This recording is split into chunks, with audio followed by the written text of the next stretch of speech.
Hi, I'm Debbie, and welcome to Divine Destiny with Debbie. Today we're reading for February 3rd, 4th, and 5th, Friday, Saturday, and Sunday.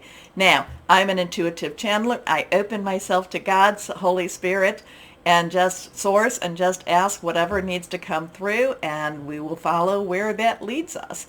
Now, I am using, when I come to my regular readings, which this is not, this is the introduction. I'm going to just kind of go over a couple of things here, what's going on in the world for the introduction. But when I get to the regular readings, I am going to use my Rodley Valentine Angel Tarot cards, my John Holland Psychic Tarot and Oracle cards. I will use Doreen and Grant Virtue Angels of Abundance and my Emily Anderson Crystal deck. Now, I'm also going to use for this introduction to see what's going on in the world, and this will be a separate video. I will be using my Waite Rider Traditional Tarot, and I will pull one from my Osha Zen Tarot cards. Now, I have prayed, meditated, and infused all the decks with Reiki energy, but remember, this is a general reading. It may or may not resonate. Take what you like, leave the rest. If I can remind you, please, to like, share, subscribe, click on the bell for notifications. It does help the videos, my videos, be seen, and it keeps me on air. So now, what is going on in the world? Let's go on and take a peek at that. Really what we have going on the 4th of February, we have the Aquarius, Sun Aquarius squaring off with Uranus and Taurus. So there could be a little bit of friction with that. We also have Venus, which is in Pisces, squaring off with Mars, which is in Gemini. So again, I did talk a little bit about that in the last introduction where, Venus in Pisces is all emotional energy and Mars in Gemini is all thinking things through. Mars and Venus are kind of a couple. They're the power couple. But at this point, when they're squaring off, they're having a little bit of friction. So relationships can be a little bit on the, it's kind of like when you have that emotional, no, we need to do this. But then that intellectual part is like, no, we need to do this. And they're at odds with each other. So Venus and Mars are going to square off a little bit, creating a little bit of a stressful relationship energy. Now, the moon does go into Leo on that 4th, but it's not full until we get to the 5th of February. So that's when we're going to have the full moon in Leo. Leo, passionate, burning, determined, fire sign. It's really goes after what it is. Leos go after what they want. The Leo energy goes after what it wants. And it is a very strong, as all the full moons are, very strong in what it wants to accomplish. Now, remember, full moon is that time when we do, and I don't say to worship the moon, but I do look at it as a divine creation, and it does help me to center. And the earth is really, the earth does follow the lunar calendar in many ways. So so full moon to new moon is when it is waning, and that's when you release. New moon is when you request, because it starts a new season. New moon to full moon, request, but when you get to that full moon time where it's really strong, that's when you can release, relinquish, and request. So in the full moon in Leo, we're going to have it buddying up with Mars in Gemini. So it's going to be really thinking things through. Mars has just gotten through, or has just still had a little bit of that Pisces thing. So Mars might have a little bit more to prove. So you might be thinking a little bit more. It's also going to be trining with Jupiter and Aries. So that's a really powerful, positive energy there. Really put out what you've been wanting. Do your requesting. But then we're having it square off with Uranus, with Taurus, and Leos have been having a little bit hard time with their job situation, and a lot of that has been because of Uranus and Taurus. So Taurus, earth energy, Uranus is expect the unexpected. It's squaring off, so there's a little bit more pressure on the relationship there. So there's a little more pressure maybe on what you're doing, your work. The thing about Uranus in Taurus is Uranus, while it's expect the unexpected, it's really trying to find and clear up a lot of things that we've kind of fallen into. So when I talk about Leo with jobs, Leos might have fallen into kind of this comfortable position with their jobs, and Uranus is trying to shake that up and trying to put them on, actually not just put them on, but during this time put people on the right track, okay? Or at least what Uranus thinks is the right track. And then it's going to be opposing Saturn in Aquarius. Remember, Aquarius, again, air energy, thought-provoking. Saturn has a lot of rules, rigidity. Saturn in Aquarius is, to me, illusion versus reality. And this full moon, so it's really a time between that time opposing Saturn in Aquarius and sextiling with Mars and Gemini and Jupiter. This kind of creates an instability. I shouldn't say instability because it's not, but it's like one of those times that, again, anything can happen, and you just have to roll with the punches a little bit more so, okay? So then we're pretty much, well, we're not necessarily major changes because we are major changes. We're changing. Things are changing as we get up to that March date, which I've been talking to you about, so we won't talk about it anymore. Anyway, let's see what we've got going on here. I think I did tell you that I have prayed, meditated, infused all the decks with Reiki energy, but remember, this is a general reading. It may or may not resonate. Take what you like, leave the rest.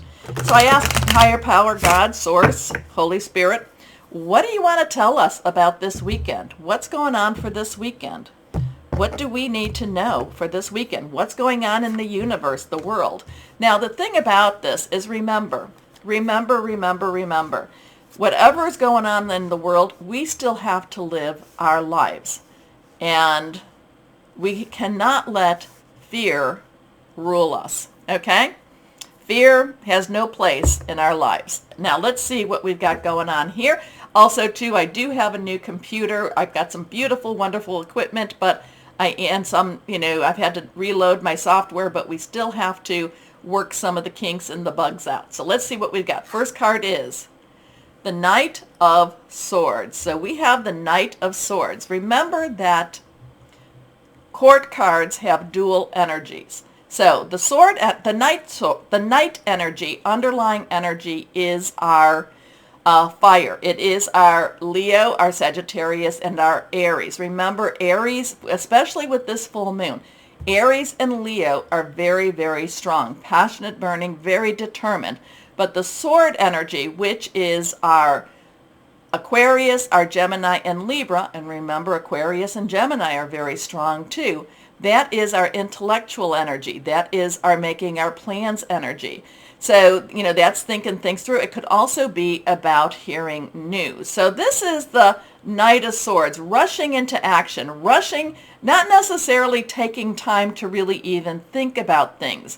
So something happens in it's almost like a speed of light. Something is happening this weekend. Something's happening around these dates. That's a speed of light. It's something that we might feel very passionate about, but we're also going to, not necessarily think things through. Now, looking at this, the horse is kind of looking back at its rider, kind of like, dude, I know we got to go in here, but are you sure this is where we're supposed to be going? And the knight is like, he is very much, yes, we're doing this. He's angry. There's an angry energy with this Knight of Swords. The horse is a little bit hesitant.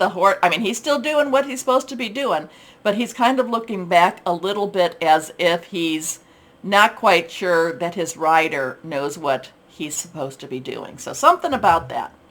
Let's see what else we might have here. Okay, we have the Eight of Rods. So the rods is our fire energy again. It is Leo, Sagittarius, and Aries, passionate, burning, determined. 8 is unlimited opportunities, unlimited possibilities. So that's a really positive energy. It's like there's so much out there, so much more to come.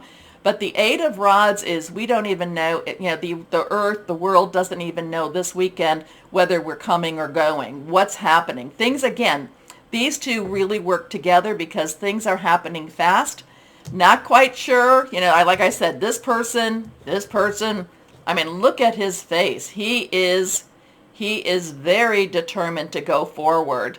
And that horse is kind of like, okay, I'm just letting you lead. I'm just letting you lead. And then we get which is all about, we're not even sure which way we're going. Yeah, this is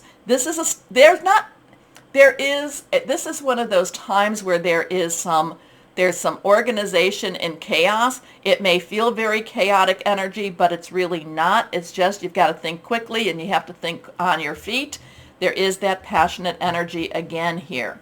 Next card is, oh, right. Okay, if you follow me, the Hierophant is not necessarily my favorite card. We have that 5 here. So we have a 7 and a 5. This is a major arcana. 5 is about change, positive or negative change. Change is change. Change is stressful. There is the Hierophant always to me is about the business of religion, the business of government.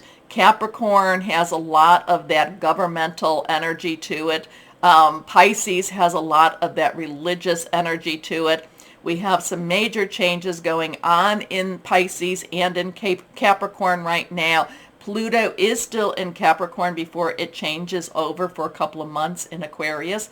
So there's something, I'm not quite sure, but there's something rushing in, changing, fast energy, something possibly to do with government and religious or against the rules of life per se or the business of religion or government. So something is, there's some fast acting energy, and it has something to do with this Hierophant.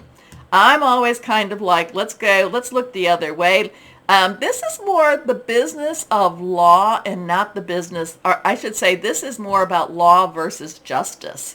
Justice and law are not always the same. So let's see what else we might have here. What do we have? So what I would say is there's going to be some major changes.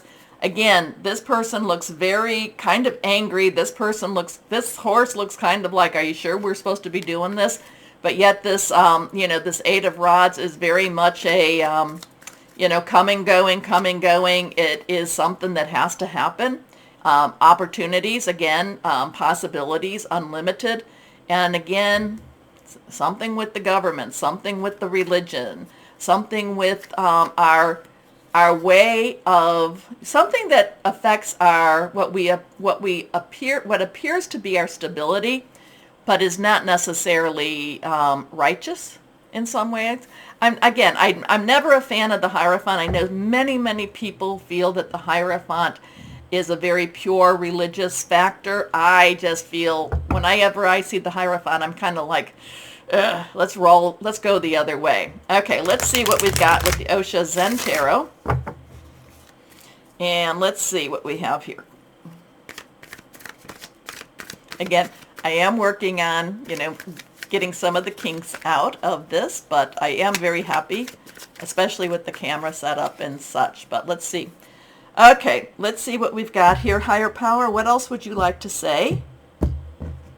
What's going on in the world? Here we go.